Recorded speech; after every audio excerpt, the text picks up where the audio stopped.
परमात्मा श्री कृष्ण की वाणी गीता गुरु शिष्य संवाद है। अतः अर्जुन ने स्वीकार किया कि शिष्यस्तेहम साधिमाम त्वाम प्रपन्नम। भगवन, मैं आपका शिष्य हूं, आपकी शरण हूं। मुझे वो उपदेश दीजिए जिससे मैं परम श्रेय को प्राप्त हो जाऊं।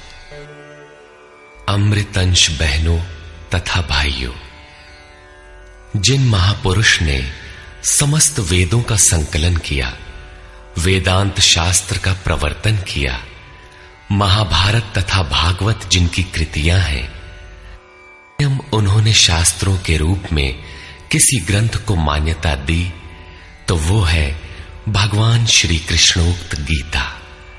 तरह तरह की पूजा पद्धतियां, परस्पर विरोधी संगठन धर्म के नाम पर प्रचलित हैं, जबकि धर्म का लक्ष्य है एक परमात्मा की शोध। कल्याण स्वरूप वो परमात्मा एक है, उसे प्राप्त करने की निश्चित क्रिया का पालन धर्म है।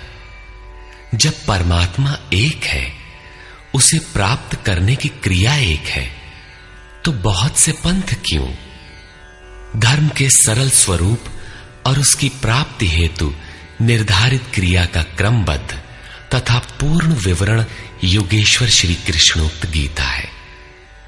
विश्व के प्रत्येक महापुरुष ने जो कुछ भी साधन बताया है, वो सब का सब तथा अनेक गोपनीय स्थितियों का स्पष्टीकरण अकेले गीता में है। इसलिए संपूर्ण मानव जाति के कल्याण का अतर्क शास्त्र गीता है। महाभारत में संकेत है कि जब कौरवों और पांडवों की सेनाएं आमने सामने खड़ी हो गईं, तो संपूर्ण निशांतर कौरवों में प्रवेश कर गए और सभी देवता पांडवों में। इस कथन से महर्षि व्यास ने स्पष्ट कर दिया कि गीता के सभी पात्र देवता या असुर हैं तथा प्रतीकात्मक हैं। प्रत्येक मनुष्य के अंतःकरण में दैवी और आसुरी दो प्रकृतियां अनादिकाल से हैं। दैवी शक्तियों के सहयोग से जब मनुष्य अपने आत्म स्वरूप की ओर अग्रसर होता है, तो काम, क्रोध, राग, द्वेष इत्यादि आसुरी वृत्तियां बाधा के रूप में आक्रमण करती हैं। उनका पार पाना ही वास्तविक युद्ध है। अर्जुन श्रेय के लिए विकल था।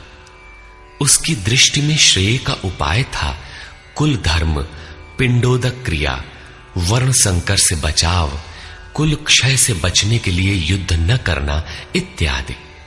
मात्र इतनी सी शंका के समाधान हेतु भगवान को उसे 18 अध्याय गीता समझानी पड़ी।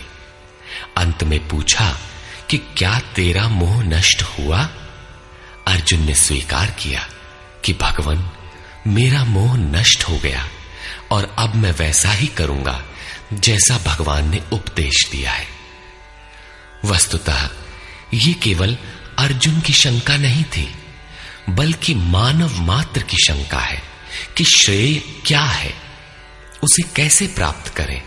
इसलिए स्त्री पुरुष, आबाल वृद्ध, मानव मात्र के लिए गीता के 18 अध्याय का अनुशीलन एवं नियमित पाठ नितांत आवश्यक है, जिससे ब्रह्म विधि की स्मृति सृजित रहे तथा बच्चों में भी इन कल्याणकारी संस्कारों का सृजन हो सके। इस गीता ज्ञान के बिना कोई भी मनुष्य उस ईश्वर के पथ पर नहीं चल सकता।